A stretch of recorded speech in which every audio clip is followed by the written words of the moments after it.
السلام علیکم دوستو، آج ہم شب برات کی بات کریں گے۔ اس رات میں کون سی عبادت کریں، کیا اس رات زندگی اور موت کا فیصلہ ہوتا ہے، اور شب برات کی رات اللہ تبارک و تعالیٰ کی طرف سے خاص رحمت اور مغفرت کی رات ہے۔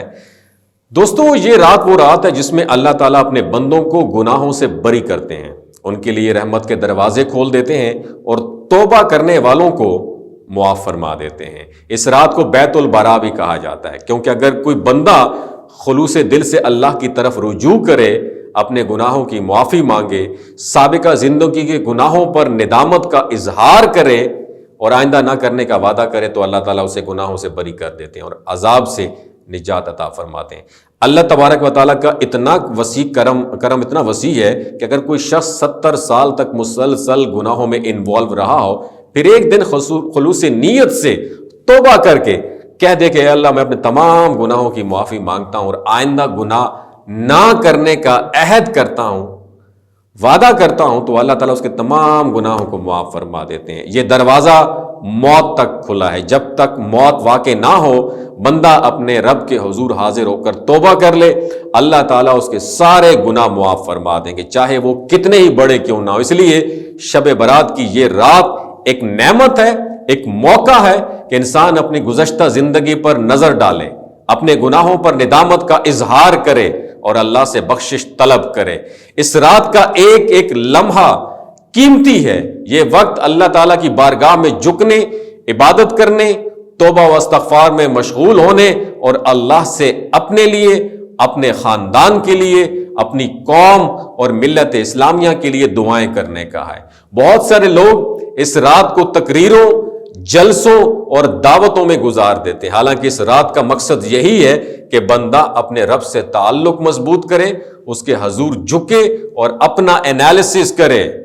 اگر لوگوں کو شب برات کی فضیلت سے آگاہ کرنا ہو تو یہ کام رات آنے سے پہلے کیا جائے، تاکہ جب شب برات آئے تو ہر بندہ اپنے رب سے لو لگائے اور اپنی مغفرت کی فکر کرے۔ اس رات میں عبادت کی کوئی خاص صورت مقرر نہیں ہے، لیکن چند بنیادی اعمال ایسے ہیں جو اللہ کی بارگاہ میں قرب کا ذریعہ بن سکتے ہیں۔ سب سے پہلے نوافل ادا کیے جائیں اور بندہ جتنا ممکن ہو نماز پڑھی جائے، لمبی صورتیں پڑھی جائیں، رکوع اور سجدے لمبے کیے جائیں اور رکوع و سجدے میں مسنون دعاؤں کا اہتمام کیا جائے۔ ایک اہم دعا جو سجدے میں پڑھی جا سکتی ہے وہ یہ ہے، ربنا آتنا فی الدنیا حسنۃ وفی الآخرۃ حسنۃ وقنا عذاب النار۔ قرآن کریم کی تلاوت بھی اس رات میں انتہائی فضیلت رکھتی ہے۔ جتنا پاسبل ہو قرآن پاک کی تلاوت کی جائے اور اس کی آیات پر غور و تدبر کیا جائے، ذکر و اذکار کا خاص اہتمام ہو، چلتے پھرتے، اٹھتے بیٹھتے سبحان اللہ، الحمدللہ، لا الہ الا اللہ، اللہ اکبر کا ورد جاری رہے۔ ان اذکار کے بارے میں حدیث میں آیا ہے کہ یہ گناہوں کو معاف کرنے کا بہترین ذریعہ ہیں۔ یہ اذکار نہ صرف دل کو سکون دیتے ہیں بلکہ اللہ کی رضا کا ذریعہ بھی بنتے ہیں۔ ایک اور اہم دعا ہے کہ اللہ تعالیٰ اس رات میں دعاؤں کو بہت زیادہ قبول فرماتے ہیں، اس لیے بندہ اپنے دل کی ساری باتیں اللہ کے حضور رکھے، دنیا اور آخرت کی بھلائی مانگے، اپنے رزق میں برکت، صحت، سلامتی، ہدایت، مغفرت، نیک اعمال کی توفیق مانگے، اپنی حاجات، اپنی اولاد کے لیے، اپنے ملک کو، ملت کے لیے، اپنے پوری امت مسلمہ کے لیے دعا کرے۔ اس رات میں یہ یقین رکھنا چاہیے کہ اللہ تعالیٰ ہر سچی اور خالص دعا کو قبول فرماتے ہیں۔ ہمارے ہاں عام طور پر یہ بات مشہور ہے کہ اس رات میں ان لوگوں کا فیصلہ ہو جاتا ہے جو اگلے سال دنیا سے جانے والے ہوتے ہیں۔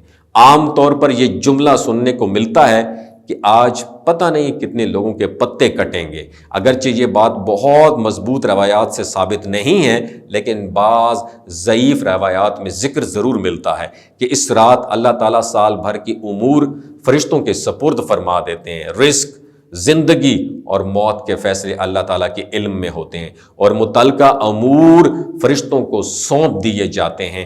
اگرچہ یہ روایات بہت زیادہ مضبوط نہیں ہیں، لیکن امکان ضرور موجود ہے کہ اس رات تقدیر کے بعض معاملات لکھی جاتے ہیں۔ اس لیے اس رات میں یہ دعا کرنا بہتر ہے کہ اے اللہ، اگر آپ نے میرے رزق کا فیصلہ کرنا ہے تو اپنی رحمت سے مجھے وسعت اور برکت عطا فرما۔ اگر میری زندگی مقدر فرما دی ہے تو اس زندگی کو آپ کی رضا کے مطابق گزارنے کی توفیق دے، اور جب میں دنیا سے چلا جاؤں تو مغفرت کا پروانہ لے کر جاؤں۔ یہ دعا مانگنے میں کوئی حرج نہیں، کیونکہ یہ سراسر خیر کی دعا ہے۔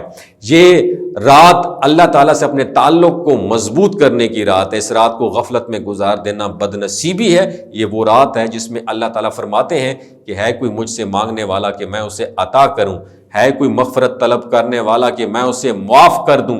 یہ رات اللہ تعالیٰ کی جانب سے ایک نعمت، ایک موقع ہے انسان کو اپنی گناہوں کی معافی مانگے اور نیک اعمال کی طرف لوٹ کر آئے۔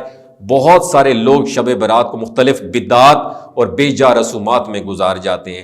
کچھ لوگ محض رسم و رواج کے تحت شب بیداری کرتے ہیں، لیکن عبادت میں اخلاص نہیں ہوتا۔ یاد رکھیں، عبادت دل سے ہوتی ہے، اور اللہ تعالیٰ کو وہی عبادت پسند ہے جو خالص نیت کے ساتھ کی جائے۔ اس رات میں عبادت کا مقصد محض جاگنا نہیں، بلکہ اللہ سے قربت حاصل کرنا اور اس کی رضا کی جستجو کرنا ہے۔ یہ رات ہمیں لرننگ دیتی ہے کہ ہم اپنی زندگی کا انالیسس کریں، گناہوں کو یاد کریں، ندامت کریں، اور آئندہ کے لیے ایک بہتر رستہ اختیار کریں۔ اگر آج ہم اپنی زندگی میں بہتری لانے کا عہد کر لیں، اپنے گناہوں سے توبہ کر لیں اور نیک رستے پر چلنے کی کوشش کریں، تو اللہ تعالیٰ ہمیں ہدایت عطا فرما دیں گے اور ہماری دعا کو قبول کریں گے۔ اپنا بہت خیال رکھیے گا۔ اللہ حافظ۔